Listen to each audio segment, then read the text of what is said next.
2011년 3월 11일 동일본에서는 규모 9.1의 대지진이 발생했습니다. 일본 지진 관측 역사상 최악의 대지진이었습니다. 지진에 대해서는 내진 설계라도 해둬서 어느 정도 피해를 막을 수 있었지만 이 지진은 쓰나미도 동반하였습니다. 그렇기에 쓰나미를 막을 방법이 없었습니다. 그저 일본 정부에서는 건물을 포기하거나 대피하라는 명령이 다였죠. 진앙지에서 가장 가까운 일본 센다이시에는 수미터에 달하는 파도가 덮치기도 했습니다. 허나 이는 시작에 불과했습니다. 일본 후쿠시마 원자력 발전소가 폭발하면서 많은 양의 방사능이 바다로 흘러가게 됩니다. 일본 정부의 안일한 대처로 더 큰 피해가 발생하게 됩니다. 일본 중의원에서 특정 비밀 보호법이 통과됩니다. 일본 후쿠시마 원자력 발전소 사고의 피해를 언론에 알리지 않겠다는 의미였죠. 本日はこれにて宴会することとし、次回は明7日午前0時10分より開会いたします。これにて宴会いたします。社長の清水が体調を崩し、昨晩入院いたしましたことから、急遽社長に代わりましてお話しさせていただくことになりました。福島第一原子力発電所の建屋の爆発や放射性物質の外部への放出という重大な事故、これによる大気や水質への拡散や作物、飲料水への影響の拡大など、広く社会の皆様に大変なご不安、ご心配とご迷惑をおかけしておりますことに対し、心から深くお詫び申し上げます。 비록 현재 후쿠시마 방사능의 위험도는 상대적으로 낮아졌다고는 하나 이 소수의 세슘과 방사능은 또 다른 재앙을 불러오게 만듭니다. 나사에서 지구로 향하고 있는 운석을 최초로 감지합니다. 운석 크기는 약 30m. 2013년에 떨어진 체라빈스크주 러시아 운석과 동일한 크기였습니다. 나사는 이 운석이 지구와 충돌할 가능성이 50% 이상이라고 말했습니다. 사실 소행성은 지금 이 순간에도 지구에 떨어지고 있습니다. 그 양만 해도 하루에 평균 100톤 정도. 허나 대부분의 운석이 대기권에 돌입하는 도중 운석 전면부 공기의 압축열 및 충격으로 소멸됩니다.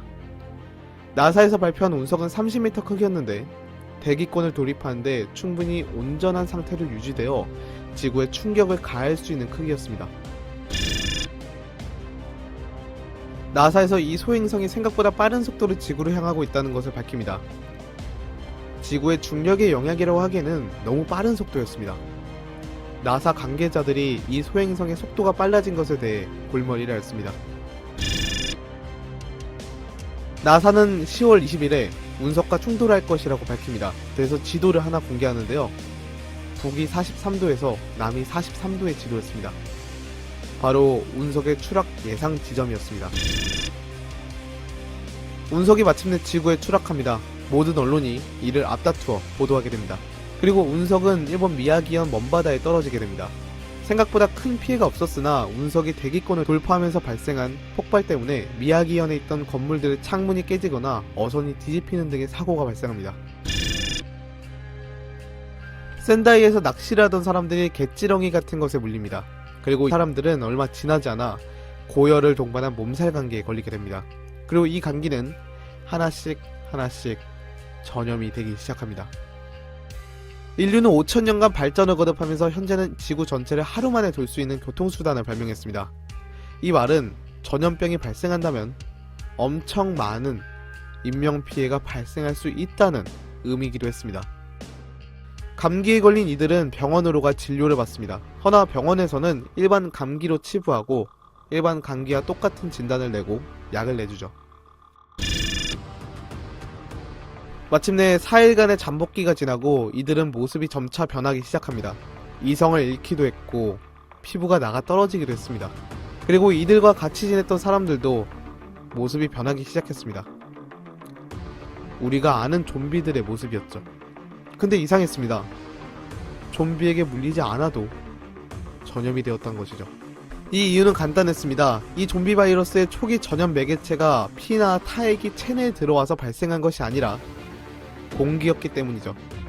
그리고 좀비로 변화된 이들은 사냥이란 걸 시작했습니다. 같은 시각 도쿄에서도 비슷한 모습의 사람들이 나타납니다.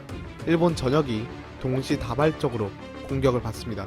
일본 전역에서는 정체불명의 사람들이 시민들을 공격하고 있다는 보고가 총리 관저에 보고됩니다. 그 수만 무려 387건.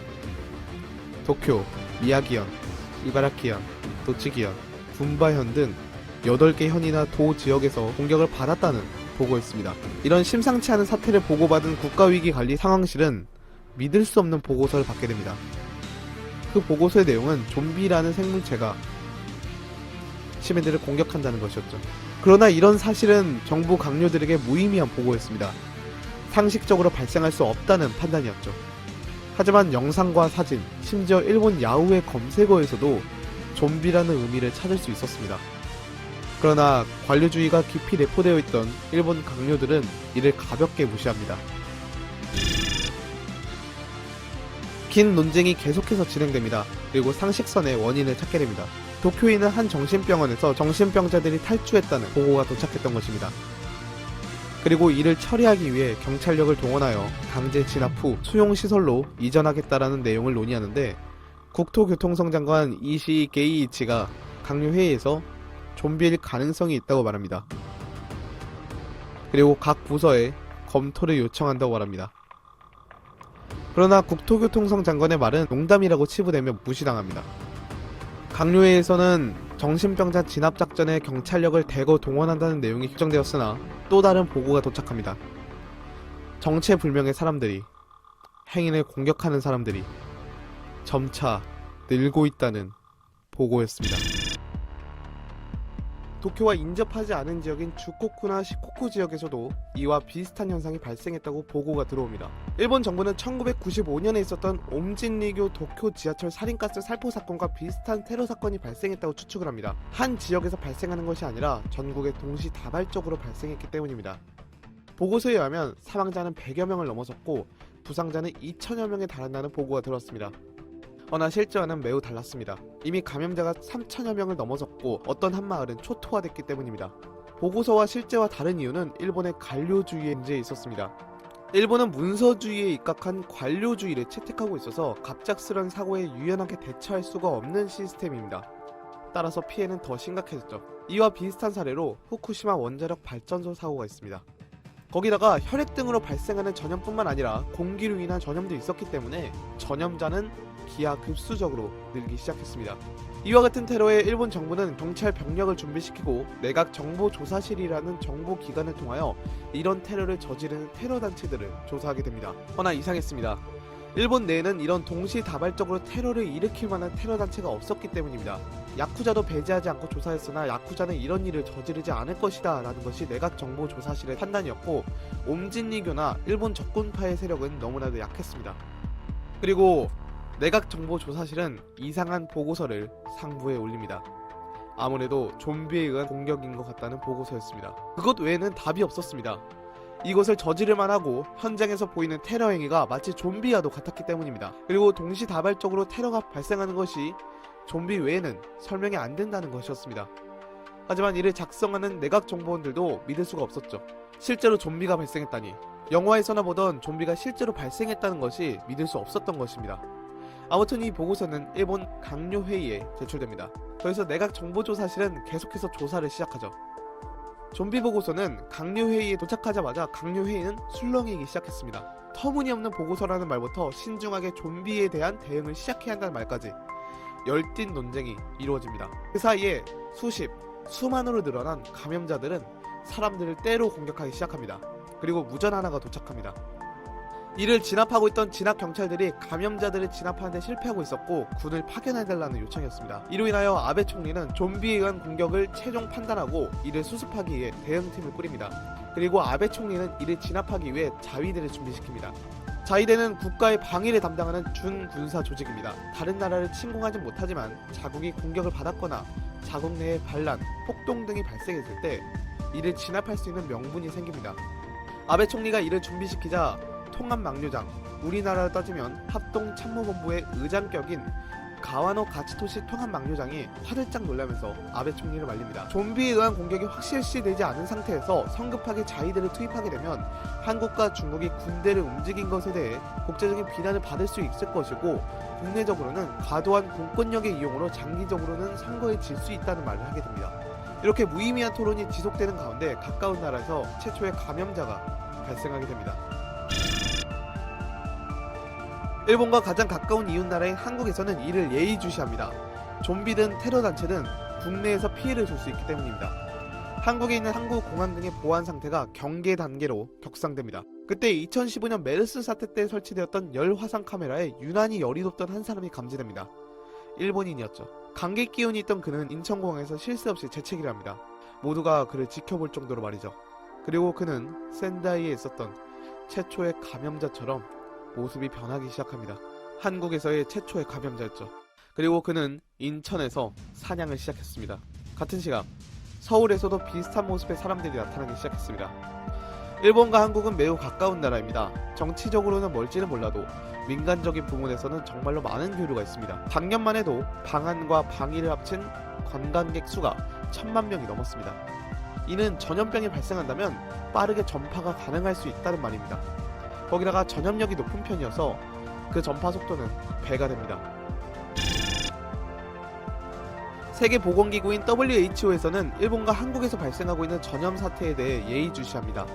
일본에서 온 보고서에 좀비라는 단어가 적혀 있었기 때문이었죠. 그리하여 WHO는 세계 각지에 있는 좀비 영화 감독, 좀비 매니아를 소집하여 이를 해결하도록 합니다. 조지 A 로메로의 살아있는 시체들의 밤이라는 좀비 영화 이후 다양한 좀비 영화들이 개봉되었습니다. 그 영화 속의 좀비들의 특징은 도구를 사용하지 못한다거나 빠른 움직임과 물량으로 인간을 공격하는 등의 특징이었습니다. 그 특징은 현실에서도 여과없이 나타났죠. 허나 다른 것은 공기로 인한 전염이 가능하다는 것이었습니다. 그러나 이를 눈치채지 못합니다. 같은 시각 미국 뉴욕에서도 일본인에 의해 발생한 전염자가 미국 도심을 활보합니다. 이것은 미국이나 한국, 일본만의 일이 아니었습니다. 동시다발적으로 전염이 발생하고 있었던 것이죠. 교통과 통신의 발달로 인하여 옆에 있기만 해도 전염이 되기 시작한 겁니다. 그 수는 점차 늘기 시작했습니다. 무려 수만, 아니 수십만이 되는 수였죠. 일본 정부가 미리 판단하고 대처하였으면 일이 늘지도 않았을 겁니다. 허나 일본 정부의 고질적인 관료제의 문제가 전세계의 아포칼립스라는 문제를 낳게 해줍니다. 일본은 피해가 계속 심해지자 자위대를 통하여 좀비 진압에 나섭니다. 일부 일본 관료들이 반대를 했지만 이미 센다이시는 파괴 직전이었고 그 수는 점차 늘고 있었습니다. 이제서야 좀비에 의한 피해인 것을 결정하고 대응하기 시작했죠. 너무 늦어버렸습니다. 좀비의 수가 너무 많았고 공기로 인한 전염 때문에 군인들의 피해가 컸습니다. 탱크를 이용해서 좀비를 진압하려고 했지만 전차에 탑승한 전차병이 보균자인 경우도 있어서 전차 몇 대는 진압 도중 무력화되는 경우도 있었습니다. 그리고 어떤 이가 좀비의 감염자인지 감염되지 않은 자인지 확인할 수도 없었습니다. 심지어 어떤 한 보병소대는 도시에 진입하여 시민들을 구출하다가 너무 많은 좀비의 수에 전멸하는 경우도 있었죠. 이른바 좀비 아포칼립스가 시작된 것입니다. 전 세계는 이에 대하여 적색 경보를 발령하며 이를 해결할 국제적인 백신 개발에 들어가게 됩니다. 그리고 전 세계에 있는 모든 군은 좀비 진압에 나섭니다. 상황이 이렇게 심각하게 달리다 보니까 일본 정부에서는 계엄령을 고려합니다. 허나 일본에는 군대가 없어 계엄령이란 게 없고 계엄령과 비슷한 치안 출동이란 게 발동됩니다. 2차 세계대전 이후 처음으로 계엄령이 선포된 것이죠. 일본 자위대가 좀비를 진압에 나섭니다. 허나 일본 육상자위대의 병력이 약 15만 명밖에 되지 않아서 한반도보다 훨씬 넓은 일본 열도 전체를 관할하기에는 힘들었습니다. 그래서 주일미군의 도움으로 좀비 진압을 하기 시작하죠. 좀비 진압에 나선 일본 자위대원 중 한 명은 일기장에 좀비에 대한 묘사를 이렇게 했습니다. 감염자인 것을 최종 확인하고 사살을 하기 위해 정조준했다. 허나 몸통을 맞추어도 계속 우리들에게 달려왔었다. 그들은 인간이 아니었고 죽음이라는 것 자체가 없었던 것 같다. 소총을 여러 번 발사하여 고깃 가죽만 남았을 때 비로소 우리들에게 달려온 것을 멈추었다. 이 묘사에는 정말로 다양한 분석을 할 수 있었습니다. 첫 번째로 머리를 맞추어도 인간을 죽이기 위해 달려온다는 것이었죠. 왜 좀비들이 인간에게 미친 듯이 달려오는지는 아직 파악이 되지 않았습니다. 두 번째, 인간이 개발한 보병 무기만으로도 좀비를 제압할 수 있다라는 분석이었습니다. 묘사에서는 좀비들을 단순히 소총만으로 제압하는 것은 어려울 수 있으나 제압은 가능하다는 것이었습니다. 허나 머리를 써도 인간을 물려고 달려오기 때문에 완전히 죽여버리는 것은 힘들어 보였습니다. 차라리 다리를 싸서 무력화시키는 것이 더 쉬웠고, 완전히 죽여버리기 위해서는 사람의 형체가 없어질 정도로 총을 발사하거나 포탄을 발사해 재로 만들어버리는 것 밖에는 없었습니다. 그리고 좀비들이 왜 이런 행동을 벌이는지, 왜 지구상에 있는 모든 생물의 급소를 노려도 죽지 않는지, 현대 과학으로는 설명이 안 되는 부분들이 너무 많았습니다. 하지만 세계보건기구인 WHO의 연구와 국제적인 협력으로 하나씩 해결해 나가죠. WHO는 제일 먼저 이런 좀비가 발생한 근원지를 알아보았습니다. 가장 첫 번째로 발생한 근원지인 일본 센다이시의 요원들을 파견해서 알아보게 했죠. 허나 센다이시는 이미 파괴되었습니다. 어쩔 수 없이 주일미군 특수부대와 WHO 과학자가 헬기와 건물 옥상 등 좀비가 닿지 않는 곳에서 조사를 진행합니다. 좀비의 사체의 샘플을 가져오기도 합니다. 그리고 이 사체를 통해 여러가지 실험을 진행합니다. 그러자 놀라운 결과가 나왔죠.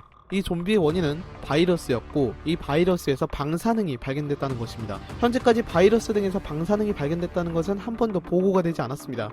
이번이 처음이었죠. 그리고 그 바이러스는 전염성이 매우 높은 바이러스였습니다. 단순히 옆에 있기만 해도 감염이 될 정도였습니다. 하지만 이 바이러스에도 치명적인 단점이 존재했습니다.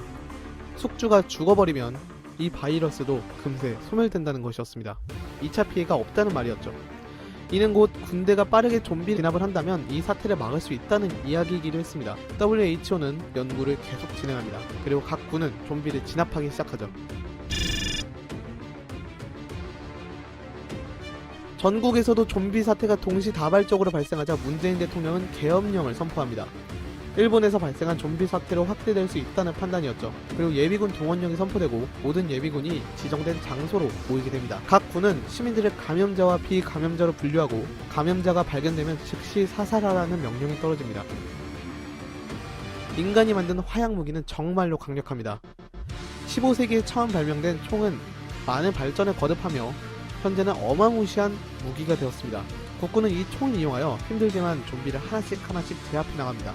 조기에 좀비를 진압할 수 있었던 이유는 대한민국 정부에서 미리 대처를 했기 때문입니다. 지난 메르스 사태 때 얻었던 교훈이 현재 좀비 사태를 대응할 수 있는 경험이 됐기 때문입니다. 빠르게 감염자와 비감염자로 분류합니다. 미국에서도 미 육군이 좀비들을 제압해 나갑니다. 비무장한 상태, 인간의 모습을 한 생명체, 오로지 무기는 치약력밖에 없는 생명체가 고등화된 기술을 가지고 있는 인간을 이기기에는 무리가 있었습니다. 차츰 좀비를 제압해 나갑니다. 비감염자들을 안전한 곳에 집단으로 격리시키며 비감염자들이 감염자들에게 공격을 당하지 않게 해놨죠. 정말로 현명한 처사였습니다. 미국 국방성은 만우절 장난으로 좀비 사태 발생 시 대응할 매뉴얼을 갖추고 있었습니다. 정말로 장난이었지만 이게 빛을 보게 됩니다. 그 결과 미국에서는 감염자가 100명 미만으로 떨어지게 됐죠. 동부만 약간의 피해가 있었을 뿐 서부는 피해가 없었습니다. 여기저기서 좀비 진압에 대한 보고가 쏟아집니다. 그리고 각국에서 보낸 보고서가 백신 개발에 도움을 줍니다. 그리고 좀비에 대한 분석도 끝났는데요. 좀비는 소총탄으로 완전히 죽이기에는 무리가 있다는 결론이었습니다. 기갑 장비를 이용해서 형체가 없어질 정도로 제압을 해야 한다는 것이었습니다. 아니면 탱크의 무한궤도 바퀴를 이용해서 짓눌러도 제압이 가능했습니다. 그리고 좀비는 소리에 대해 매우 민감하다고 합니다. 인간의 50배에 달하는 청력을 가지고 있으나 어두운 곳에서는 시력을 잃게 된다고 합니다. 그래서 좀비의 에너지원은 동물을 통해서 얻는다고 합니다. 육식을 해야지 에너지를 얻을 수 있다고 하는데 인간에게 미친듯이 달려드는 이유가 이와 같은 이유라고 합니다. 좀비가 되면 인간과 완전히 다른 생명체가 되며 이성을 잃게 되고 본능에 충실한 짐승이 된다고 합니다. 그래서 에너지를 얻기 위해서 인간에게 달려드는 것이죠. 세계보건기구는 상당히 재밌는 보고서도 가져옵니다. 모든 생물은 에너지라는 게 필요합니다. 만약 좀비가 4주 동안 아무런 에너지를 얻지 못한다면 아사도 가능하다는 보고서였죠. 중국에서 첫 번째 감염자가 나옵니다. 허나 중국의 빠른 대처로 중국의 피해는 전무했습니다. 한국에서도 좀비 진압이 거의 완료되는 듯 했습니다. 민간인 피해는 약 8천여 명 정도 모두 사살을 완료했습니다. 허나 예상치 못한 곳에서 좀비 감염자가 나옵니다. 바로 예비군 소집 장소. 예비군 동원 명령이 떨어지고 복윤자였던 한 사람이 예비군에 참여를 합니다. 그리고 같이 동원됐던 약 500여 명의 예비군들도 좀비가 되기 시작했죠. 총을 들고 있던 예비군들이 좀비로 변하자 군 당국은 소스라치게 놀랍니다. 후방에서 공격을 받는 것과 마찬가지였죠. 그 수는 매우 늘어납니다. 엎친 데 덮친 격으로 비감염자들을 안전하게 집단 격리시킨 장소에서도 감염자가 나옵니다. 피해는 더욱 심해졌죠. 미국에서도 마찬가지로 안전 쉘터에서도 감염자가 나타나기 시작했습니다. 거의 진압이 완료되었던 미 동부에서 또다시 감염자가 활개를 칩니다. 이런 상황 속에서 세계보건기구는 당황합니다. 우리가 아는 좀비의 특성과 사뭇 달랐기 때문입니다. 그리고 잠복기가 있다는 것을 깨닫게 되고 이에 대한 대처를 각국 정부에 요청합니다. 그리고 첫 번째로 공기로 인한 전염을 눈치챕니다. 이로써 정부에서는 각 군인들에게 생화학전과 마찬가지의 대응을 준비시키고 모든 군 진압 병력들에게 방독면을 끼라고 지시합니다. 그리고 정부에서 내놓은 방독면을 시민들에게 배급합니다. 한편 영국실에선 테스트용 좀비 백신이 첫 번째로 나옵니다. 실험을 해봤죠. 백신이 효과가 있었습니다. 드디어 이 좀비 사태를 막을 수 있는 첫 번째 단추가 끼워진 것이죠. 이 백신을 받으면 좀비에게 물려도 감염이 되지 않았습니다. 다만 너무 많이 공격을 받으면 쇼크사나 과다출혈로 인해서 사망할 수는 있었습니다. 허나 가장 중요한 것은 드디어 좀비가 늘어나는 것을 막을 수 있다는 것이었죠. 이 백신을 일본에 처음 사용합니다. 일본에서 이 백신이 사용됩니다. 효과가 있는 줄 알았습니다. 허나 효과가 없었습니다. 다행히 실험이어서 민간인 피해는 없었지만 이 보고서는 세계보건기구의 사기를 조금 떨어뜨리게 됩니다.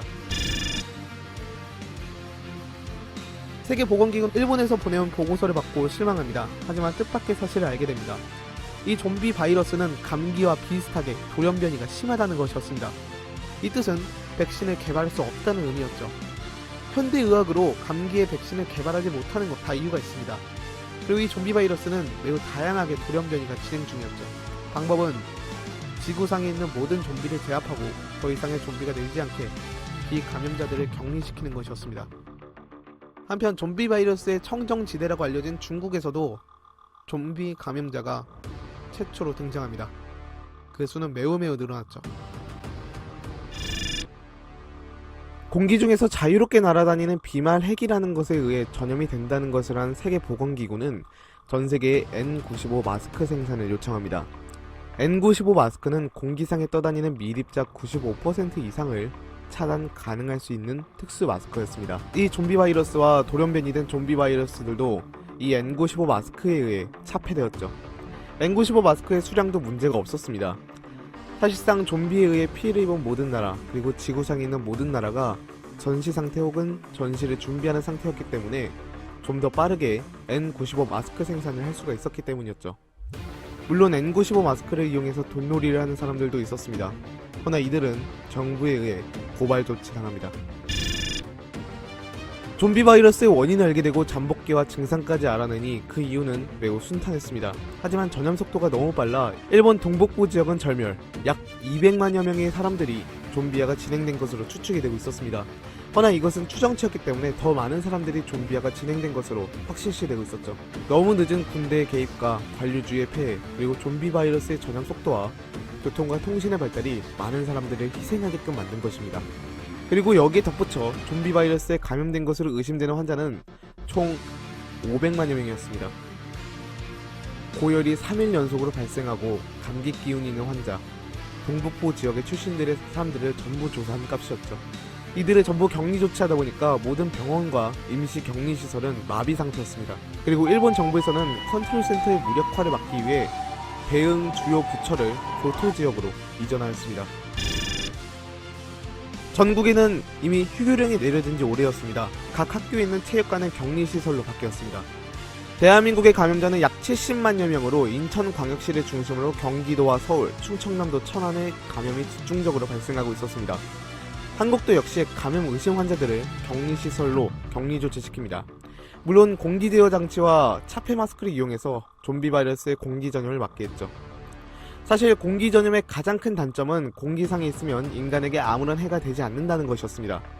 그리고 공기상에 있다면 살균제로도 충분히 제압이 가능했습니다. 바이러스의 가장 큰 단점은 숙주를 얻지 못하면 번식을 하지 못합니다. 숙주를 얻지 못한 상태에서는 무생물이었죠. 허나 숙주를 얻게 된다면 숙주의 효소나 세포기관들을 이용해서 자신의 유전 정보를 복제하여 급속히 번식합니다. 이 바이러스가 숙주를 얻지 못하게 한다면 그저 날아다니는 먼지에 불과했습니다. 일찌감치 이것을 눈치챈 각국의 의료진들은 새로운 백신을 개발합니다. 이 좀비 바이러스의 돌연 변이가 아무리 심해도 감기처럼 완전히 다른 종류는 아니었기 때문이었죠. 감기는 완전히 다른 종류의 바이러스가 체내로 침투하여 발생하는 질병입니다. 한 개의 바이러스가 돌연 변이해서 발생한 것이 아니라는 뜻이었죠. 허나 이 좀비 바이러스는 한 개의 바이러스에서 돌연 변이가 진행되었기 때문에 수많은 돌연 변이가 원형의 좀비 바이러스와 일치하는 DNA 구조가 5가지 정도만 있다면 충분히 백신 개발이 가능했습니다. 거기다가 좀비 바이러스가 출현한 지 한 달도 채 안 된 시점이었기 때문에 그렇게 심화되어 돌연 변이가 발생하지는 않았습니다. 나폴레옹은 이런 말을 했습니다. 나에게는 아직 비장의 무기가 남아있다. 그것은 희망이다. 인류가 아무리 어두운 곳을 지나도 지금까지 꿋꿋이 버텨온 이유는 한 줄기의 희망이 있었기 때문이었습니다. 전 세계에 있는 의료진들은 이 희망을 보며 백신 개발에 앞장섭니다. 물론 전 세계 기업과 정부는 이 백신 개발에 수천억 원에 달하는 돈을 내줍니다. LA에서 좀비 감염자가 나타납니다. 허나 미국의 빠른 대처로 좀비 감염자가 즉시 사살당했고 안전지대였던 LA도 비상 경계령이 선포되고 시민들에게 N95 마스크가 배부됩니다. 그래서 약 2천여 명의 사람들이 격리 조치당합니다. 중국은 인구도 많을 뿐더러 인구 밀도도 엄청난 국가입니다. 특히 해안가에 있는 도시일수록 인구 밀도가 높아지는 국가죠. 이 문제가 좀비 바이러스에 의해 더 심화됩니다. 전염병의 특징상 인구 밀도가 높고 수질이 안 좋으며 대기 상태가 나쁘고 국민들의 위생 상태가 낮으면 전염병 발생률이 더 높다는 연구 결과가 있습니다. 모든 조건을 다 갖추었죠. 중국 텐진에서 19일에 첫 번째 감염자가 나오더니 이 수는 기하급수적으로 늘어납니다. 하루하루가 지날수록 감염자는 늘어났죠. 그리고 중국 정부는 텐진 외곽 지역을 제외한 모든 지역을 포위합니다. 생존자가 텐진에 빠져나가려 하자 중국군은 이들을 받아주기는커녕 사살해버렸죠. 텐진 중심부에 거주하고 있는 중국인 300만여 명을 포기한 것입니다. 한편 텐진 외곽 지역인 닝어현이나 징하이현 등에서는 시민들의 대피가 이어집니다. 베이징, 만주 등 북부 지역으로의 대피가 시작되죠. 중국은 미리 만들어둔 격리시설에 그들을 가두기 시작합니다. 모든 것에는 약점이 있기 마련입니다. 모든 것에는 완벽한 게 없죠. 이 좀비에 대한 약점을 최초로 미국 국방성에서 발견합니다. 청력이 인간의 50배에 달하고 있어서 이를 이용하여 무기를 개발한 것이죠. 이른바 사운드 웨폰이었습니다. 우리는 일정 헤르츠 이상이 되면 소리를 듣지 못합니다. 허나 이 좀비들은 200-300Hz까지 들을 수 있었죠. 미국에서는 이런 특징들을 이용하여 무기를 개발합니다. 인간에게는 피해가 없지만 좀비에게는 피해가 있는 사운드 웨폰이었습니다. 이 무기의 가장 큰 특징은 소리를 이용해서 공격이 가능하다는 것이었습니다. 소리를 극대화시켜 좀비의 청력을 마비시키고 지속적으로 음파 공격을 하여 좀비를 절멸시킬 수 있을 정도의 무기였죠. 이런 음파 병기는 2차 세계대전 당시에 독일군이 사용할 정도로 역사가 오래된 무기였습니다. 현재는 시위 진압이나 대테러 등에도 이용이 되는데 이것을 조금 변형시켜 좀비들을 무력화시키기 시작했죠. 미국 동북 지역은 금세 좀비의 흔적이 없어집니다. 허나 감염 의심 환자가 20만여 명 이상이었기 때문에 잠복기인 4-5일을 기다렸어야 했죠. 좀비 바이러스와 돌연 변이된 좀비 바이러스의 DNA 구조를 완전히 알아냅니다. 이를 통하여 백신 개발에 나서는데요. 이 바이러스는 단순한 DNA 구조를 가지고 있었지만 방사능에 피폭된 흔적이 있어서 백신 개발에 어려움을 겪습니다. 그러던 중 아주 우연히 세계보건기구에서 근무하고 있던 한 청소부에 의해 백신 개발에 대한 묘수를 얻게 됩니다. 그 청소부는 청소 도구함에 대걸레가 없자 바닥을 닦기 위해 대걸레 대신 행주 등을 통하여 청소를 진행하였는데요. 이것을 유심히 보던 세계보건기구의 과학자의 뇌 속에서 무언가가 스쳐 지나갑니다. 이 과학자의 이름은 윌리엄 C. 캠벨이라는 사람이었죠. 굳이 좀비 바이러스의 백신을 이용해서 백신을 개발할 필요가 없다는 것을 깨닫게 된 거죠. 인류는 목표 병원체와 유사한 병원체를 이용해서 백신을 만들 수 있었습니다. 천연두 백신이 우두라는 질병을 이용해서 만든 백신이었기 때문에 이러한 현상을 좀비 바이러스에 그대로 접목시키면 되는 거였습니다.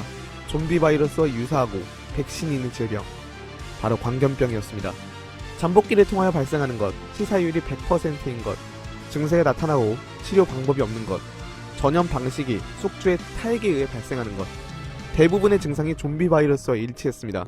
그리고 이 광견병 백신을 개발하여 새로운 백신을 개발하는 데 온 힘을 가합니다. 일본보다 감염자가 적은 한국에서도 미국의 음파 무기가 사용됩니다. 주한미군을 통하여 사용되었죠. 이 음파 무기가 조기 경보기나 전투기에 탑재되어 24시간 동안 좀비들에게 음파 공격을 진행하였습니다. 좀비들은 하나 둘 쓰러져 나갔죠. 일본은 피해가 다른 나라보다 더 심하여 음파 무기를 사용할 수 없을 정도였습니다. 사실 음파 무기를 달기 위해서는 전투기 등이 필요했는데 이 전투기가 뜰 수 있는 공항이 없었죠. 공항이 전부 무력화됐다는 의미입니다. 그래서 미국 7함대의 지원을 받아서 항공모함에서 전투기가 출격해 음파 무기를 사용합니다. 하지만 극히 제한적이었죠.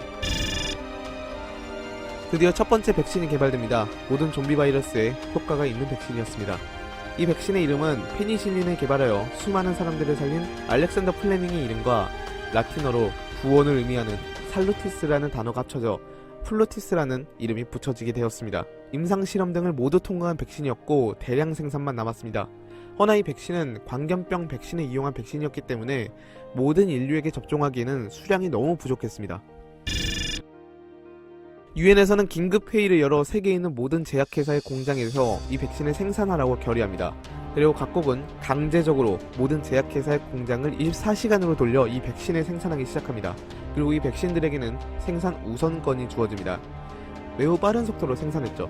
알약 형식의 정제나 가루약 형식의 산제, 시럽제 형식의 액제, 좌약, 기타 흡입제, 주사제 등 다양한 형태의 약들이 나왔지만 이 약들의 공통점은 좀비 바이러스의 백신이라는 것이었습니다.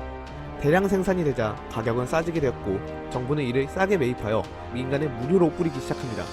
드디어 좀비 바이러스의 전염을 막을 수 있었죠. 중국 베이징에서 감염자가 나옵니다. 중국 다롄을 포위한 중국 정부에서는 당혹스러웠습니다. 다롄의 300만 인구를 포기했는데도 포위망이 뚫려 베이징에 감염자가 나왔으니 말이죠. 중국군은 감염자를 즉시 사살하지만 이곳저곳에서 감염자가 계속해서 태어납니다. 결국 중국은 미국에게 도움을 요청합니다. 미국은 이 요청을 즉시 받아들이고 음파 무기를 중국 베이징과 다롄 지역으로 공수합니다. 2018년에 미중 무역전쟁으로 냉각되었던 미국과 중국 간의 관계가 이 좀비 바이러스로 인하여 원만하게 이루어집니다. 정말로 아이러니했죠. 일본에서 주일미군과 일본 자위대가 합동으로 좀비 소탕 작전을 개시합니다. 음파 공격으로 모든 좀비를 무력화시키고 남은 좀비들을 직접 보병들이 찾아서 사살하는 시기였죠. 그리고 센다이시의 한 5층 건물에서 지구상에 있는 마지막 좀비가 사살되고 좀비 사태가 끝이 납니다. 하지만 좀비 사태가 완전히 끝난 것은 아니었습니다. 좀비 사체들이 거리를 가득 메우고 있어서 이것이 썩어서 다른 전염병 등 2차 피해가 발생하고 있었으니 말이죠. 각국의 정부는 이 좀비 사체들을 소각시키고 계엄령을 계속 유지합니다. 감염자들은 지구상에 존재하지 않았지만 감염 의심 환자들은 많았습니다. 이들을 전부 격리시키고 좀비화가 진행되면 즉시 사살했죠. 하지만 플루티스의 효과 때문에 좀비화가 진행된 의심 환자들은 드물었습니다. 스위스 세계보건기구로부터 한 가지의 보고서가 도착합니다. 내용은 다음과 같았죠.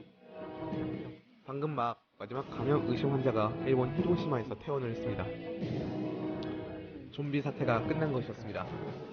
이 사태는 단기간에 많은 인명피해를 불러일으켰고 재산피해도 엄청났습니다. 주가는 20% 이상 폭락하였고 2천억 달러 이상, 하나로 225조 이상의 재산피해가 발생했습니다.